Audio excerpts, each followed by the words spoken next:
Dentro de los lóbulos hay estructuras más pequeñas que son las áreas. Existen tres tipos de áreas, decíamos, ¿no? Las áreas sensoriales, las áreas motoras y las áreas asociativas.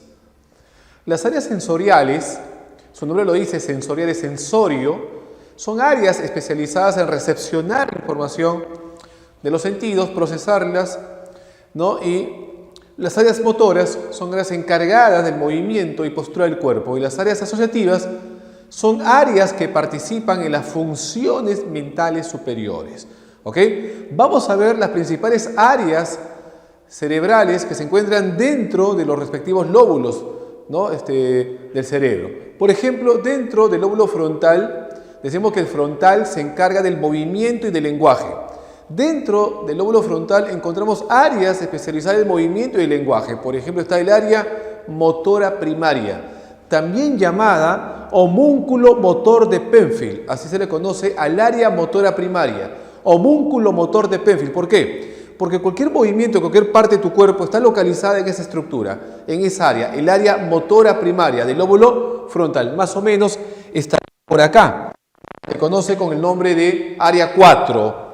Área 4, así se le conoce. Por acá estaría.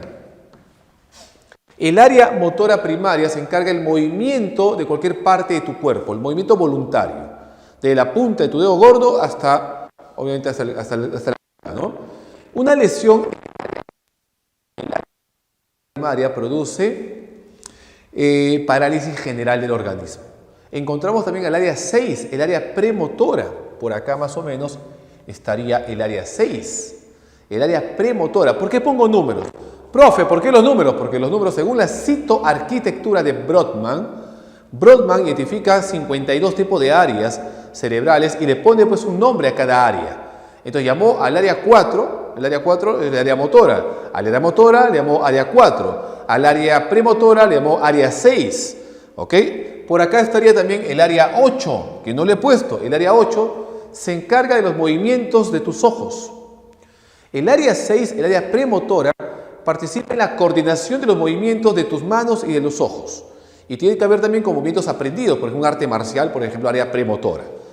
Encontramos aquí en la puntita de la frente, acá, al área prefrontal. Se le conoce como área 9, 10, 11 y 12.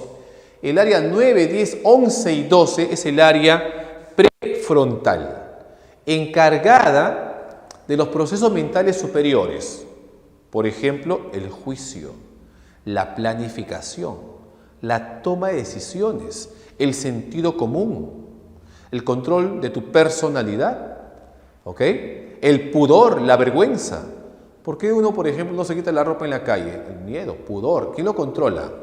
El lóbulo frontal. ¿Ustedes se acuerdan del caso de Phineas Gage? Phineas Gage era un sujeto, era un capataz allá en Estados Unidos, que un día se lesionó la parte frontal porque un tubo se le metió por acá y le salió por la parte frontal. A partir de ese entonces su comportamiento cambió drásticamente. Perdió el juicio, se abandonó físicamente, no se aseaba, en fin, nunca más volvió a ser el mismo. La parte frontal, somos seres humanos superiores, cultos, sociales, culturales, justamente por la parte prefrontal. ¿Ok? Acá el área 9, 10, 11 y 12. Una lesión, pierde la crítica social, pierde la vergüenza, pierdes el sentido común, te vuelves como un animal, como un loco totalmente desquiciado. Tenemos acá, por ejemplo, el área de Exner, que es el área de Exner participa en los movimientos de las manos. Uno cuando habla mueve las manos, ¿no? Este acompañamiento, el lenguaje verbal a través de las manos es el área de Exner y también de la escritura. Uno escribe gracias al área de Exner, que está por acá, el área de Exner.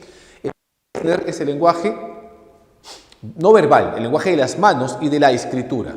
Oye, pues rápido, ¿no? Mira, tomas un carro, sube, viene de acá a la derecha, y no, o sea, uno está hablando y está moviendo las manos. Eso tiene que ver con el área de Exner. Recuerda que el lóbulo frontal es el movimiento y el lenguaje. Y encontramos también en la parte frontal izquierda al área de Broca. ¿Por qué Broca? Porque un neurólogo francés llamado Pierre-Paul Broca descubrió esta zona de lenguaje que cuando se lesionaba esta parte del cerebro, que más o menos está por acá, área 44, por acá estará el área 45, que forman esas dos, el área de Broca, es un área asociativa, del lenguaje articulado, del habla, ¿no? De la expresión de las palabras orales, habladas. Cuando se lesiona, aparece una enfermedad llamada afasia. Afasia. ¿Pero afasia qué? Afasia expresiva. Afasia expresiva o afasia motora. O si quieres, afasia de Broca, porque es la incapacidad para articular palabra alguna. Entonces, estas son unas áreas cerebrales que se encuentran dentro del lóbulo frontal. Recuerda, frontal, movimiento y lenguaje. ¿Ok? Dentro del lóbulo temporal, a los costados, temporal tenemos, por ejemplo, auditiva primaria, conocida como área 24. ¿Ok? Está el área auditiva primaria, que es el área que recepciona la información auditiva de tus dos lados del oído. ¿Ok? Luego, esta información que es recepcionada por el área auditiva primaria, que está en la parte temporal, se transfiere, se transmite por unos conductos al área de Wernicke, que es el área de la comprensión del lenguaje en general, pero sobre todo el lenguaje oído. Ahí se decodifica el lenguaje. ¿Ok? Entonces acá encontramos al área 24, por aquí está el área 42, que es el área de Wernicke, el área de la comprensión del lenguaje. ¿Ok? Tanto el área de Broca como el área de Wernicke están en el hemisferio izquierdo. No hay Wernicke ni Broca en el derecho, solamente están en el izquierdo. Recuerda que el izquierdo es lingüístico. ¿Ok? Y la parte parietal encontramos, por ejemplo, acá al área somatosensorial primaria. El área somatosensorial primaria ya está formada por el área 1, 2 y 3 de la parte parietal, que se encarga de toda la percepción táctil, de toda tu piel. Por eso llamado también homúnculo sensorial de Penfield. Homúnculo sensorial de Penfield. Porque homúnculo es un hombre pequeñito, ¿no? Porque toda la percepción de tu tacto, de la piel, está localizada en esta zona, en esta área, el área somatosensorial. Por aquí encontramos al área 5-7, que es el área de la esterognosia, ¿no? Por ahí debe ser el área de la percepción a través de la yema de los dedos. Por ejemplo, te vendan los dedos y tú puedes reconocer la forma, la textura, etc. Es el área de la esterognosia, no iba a ponerlo ahí. Y la parte posterior, la parte de acá, está el lóbulo occipital, que encontramos a las áreas de la visión. Este es el área visual, y acá está el área de asociación visual. Área 17 es el área visual primaria y 18 y 19 es el área de asociación visual. Entonces, miren acá, las áreas sensoriales son áreas encargadas de recepcionar y de procesar la información proveniente de los sentidos. Las áreas motoras son las áreas encargadas de el movimiento y la postura de tu cuerpo. Y las áreas asociativas, que son áreas ya más grandes, participan en las funciones mentales superiores como el juicio, como el pensamiento, la evaluación, el razonamiento, la toma de decisiones, el sentido común, el control de tus emociones, de tu personalidad, etc., ¿no? Sobre todo esta parte acá, la parte prefrontal, es fundamental en el ser humano. Entonces vemos el área motora primaria, es el área encargada de movimientos voluntarios de cualquier parte de tu cuerpo. El área premotora es el área de los movimientos que coordina las acciones de tus brazos, de tus músculos y tus ojos, ¿no? Son movimientos aprendidos también. El área de Exner es el área de la escritura, el movimiento de las manos al momento de hablar, acompaña al lenguaje oral. El área prefrontal es el área encargada del juicio, de la toma de decisiones, el control de las emociones y el desarrollo de tu personalidad. Y el área de Broca es el área encargada del lenguaje, la articulación de las palabras, el lenguaje hablado. En el lóbulo temporal encontramos al área auditiva primaria, que es el área que recepciona la información auditiva de ambos lados de tus oídos. El área psicoauditiva como que trata de procesar, de entender lo que uno está escuchando, ¿no? Pero el centro de la comprensión del lenguaje oral es el área de Wernicke. ¿Está bien? En el lóbulo parietal encontramos al área somatosensorial, es el área encargada de recepcionar y de procesar la información de tu piel, del tacto, ¿no? Área somatosensorial, de cualquier parte de tu cuerpo, el tacto. El área del gusto y el área de Dejerine es el área de la comprensión del lenguaje escrito. Una cosa es la comprensión del lenguaje escuchado, el lenguaje oral, y otra cosa es la comprensión del lenguaje escrito. Interpretar esquemas, gráficos, etcétera, ¿no? Esto lo hace el área de Dejerín. En cambio, decodificar el lenguaje escuchado, hablado, que ustedes van siguiendo todo lo que yo voy diciendo, es por el área de Warner. Pero tú ves un esquema o gráficos ahí, por ejemplo, ¿no? Eso somos capaces de entenderlo gracias al área de Dejerín, que también está en la parte izquierda del cerebro, no hay en el derecho. Y el lóbulo occipital se encarga pues obviamente de la visión. Encontramos ahí al área visual primaria, que es el área que recepciona la información de ambos lados de los ojos, y luego el área visual de asociación que interpreta esta información visual.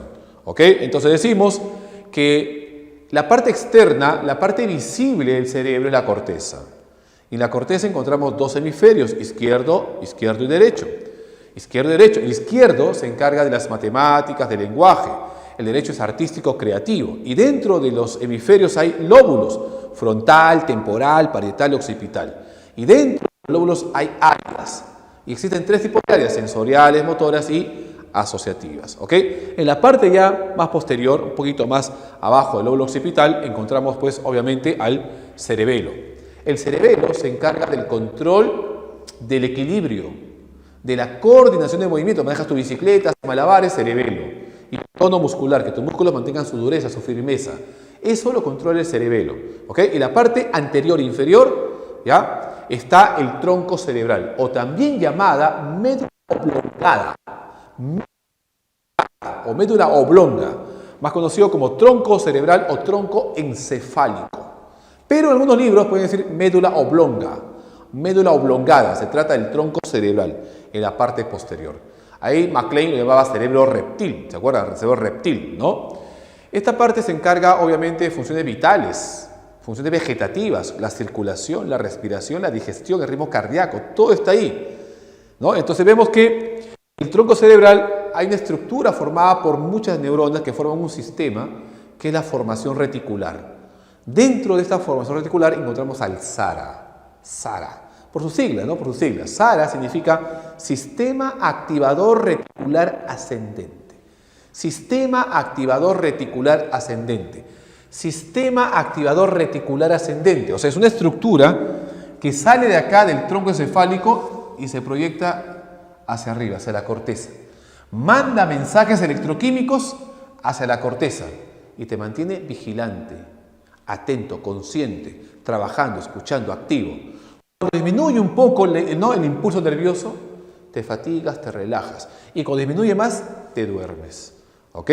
O sea, este sistema, hay neuronas que van desde abajo hacia la corteza. Por eso, sistema activador reticular ascendente, porque asciende. Pero también habrá un sistema reticular descendente, que de la corteza desciende hacia el tronco cerebral. Ascendente-descendente. ¿Ok? ¿En qué participa? En la activación cortical, en la función aurosal, el nivel de conciencia, el nivel de actividad, el estado de lucidez, también te concentra, también te manda a dormir, el SARA. ¿Ok? Encontramos una estructura muy importante para la vida, que es conocido como el centro de la digestión, que es el bulbo raquídeo. El bulbo raquídeo se encuentra en el tronco cerebral, ¿no? Responsable de la digestión, responsable del ritmo cardíaco, de la circulación, etcétera, ¿no? Bien. Y en la parte interna del cerebro hay estructuras también muy importantes, ¿no? Es la subcorteza. Por ejemplo, encontramos ahí al tálamo, al hipotálamo y al sistema límbico, etcétera, ¿no?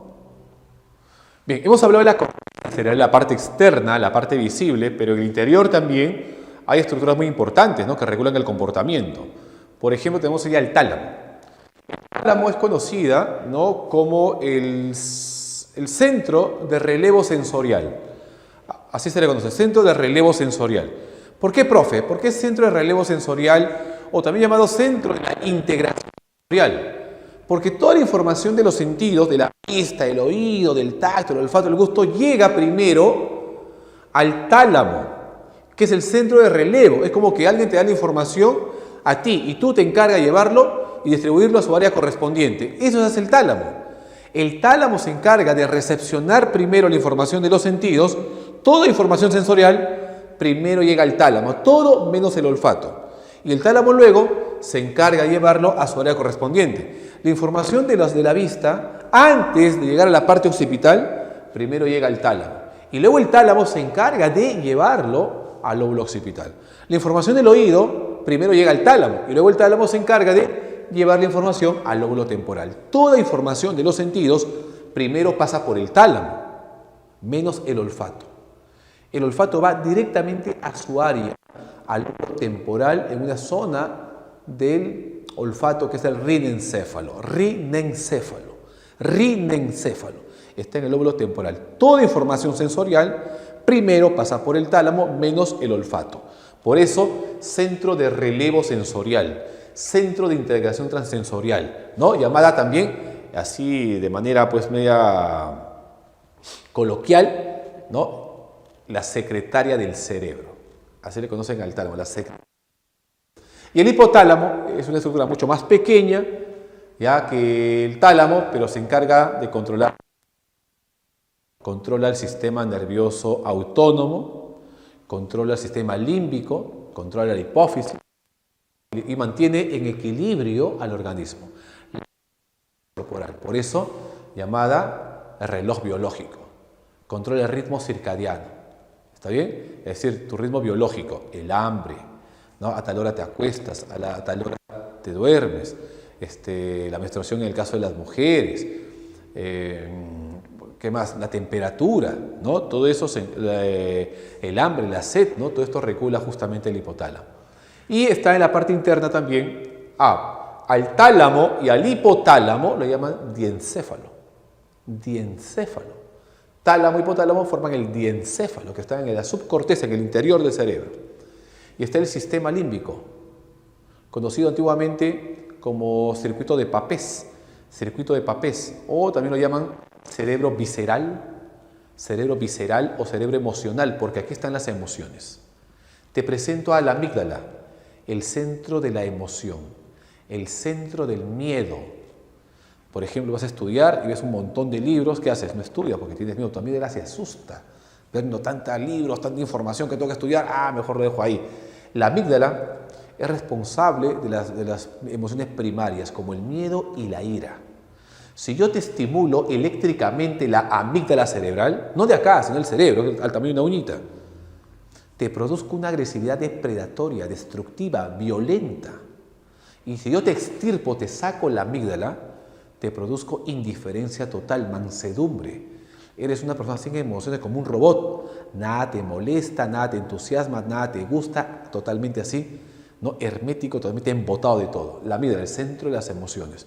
Y el hipocampo se encarga de la consolidación de la información, de la memoria a corto plazo, y es el área encargada de la transmisión de la información de la memoria a corto plazo a la memoria a largo plazo. Importantísima la función interna, ¿no? Subcortical. ¿Listo, chicos?